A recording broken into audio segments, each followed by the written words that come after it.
All right, guys, so this is gonna be Walk Talk 7. It's been a minute. It's been a month. And I think really what happened was I got lost in trying to get better. And I kept pushing and pushing and pushing and getting on the bike and just doing work, not really focused on my mental health. And this morning's really changed that. It was kind of a getting back to right for me. Kind of what I wanted to talk about today, though, was just my home. Not the people in it, the actual physical structure. And this is why. It's not a big house. It's not even 1,500 underneath the AC. I think it's 14 and some change. It's got a 2-car garage. I had a crappy roof I had to replace. The AC didn't match and I had to replace that. And you know, for the longest time it was kind of a source of shame for me because I should have had us in something better. But that's not quite where I'm at anymore on it. My home is the perfect home for us right now, or was the perfect home for us. And the next year it's probably time to look at getting something a little bigger. My boys are getting older. But it was a place where I kind of found myself. We brought all of our kids home to it. And it was an affordable place that I didn't lose during my insanity. It's also going to allow us to recover quicker from my insanity and the financial mishaps I made during it. Which is just a blessing, man. Like,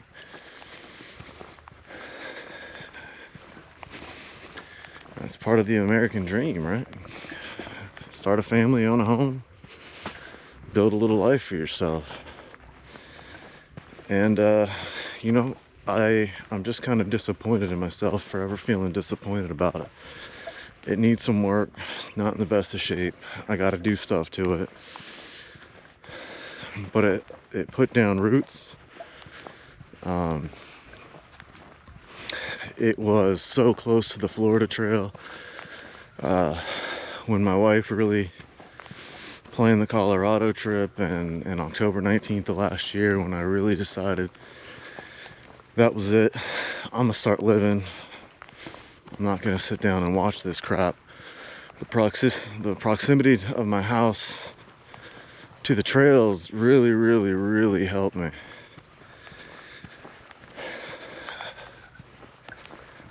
And that's kind of where I'm at, man. Like, I was ashamed of that place for a long time because it wasn't big enough, it wasn't nice enough, and none of that matters. I mean, I don't really want a bigger house. We're gonna have to get another room. Obviously, we'll add some square footage. We'll probably still keep it around 2,000 or under. We don't need anything big. We like to be outside. But it's just a beautiful time for me to be alive. I get to come out here and do all this. I finally appreciate my house for what it is. It's our home. We brought all of our kids there.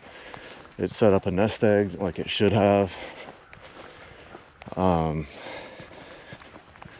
it's really, I mean, it's really going to set us up for the future and just be able to make our life what I always wanted.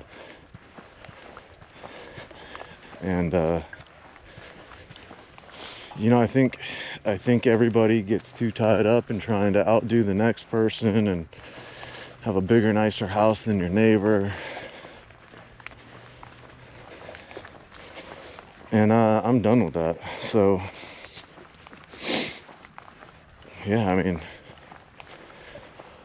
I think I've learned a lesson, man. Your home is only your home when you're able to live there and put memories down, put roots down. And granted, all my memories of my house aren't the best.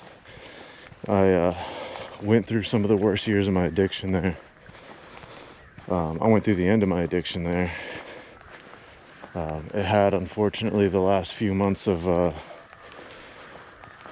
probably an amphetamine psychosis when I was on Adderall.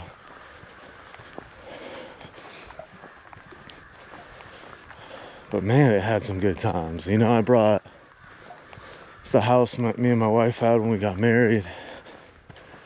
It's the house that we brought Parker and Benson and Marissa back to. It's the house that I came home to on every one of these, man. Like,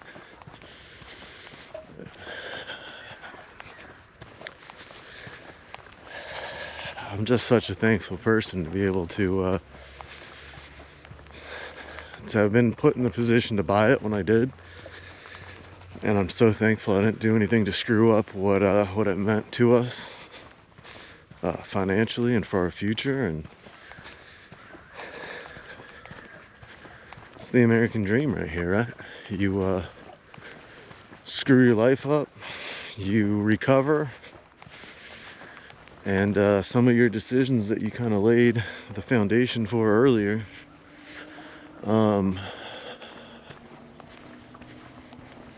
come back to pay dividends for you when you need them the most. And I guess that's kind of where I'm at, man. I'm finally at a place in my life where I'm just grateful and can express my gratitude for the people and the decisions and the spots that helped me get to where I am today. And man, when you're not running a rat race as much as you used to, and you're not comparing where you are to where you think you should be, and you don't make dumb goals that you're not taking accountability to get to, life's just a much better spot. That's really all I had today. I was just thinking about it over the last couple weeks, and I wasn't sure what I wanted to do or what I wanted to say about it. And this morning's just about as good a one as any, and that's really all I had. Just be grateful for what you got, even if it's not what you think you deserve, because at the end of the day, man, it's what's gonna save your life.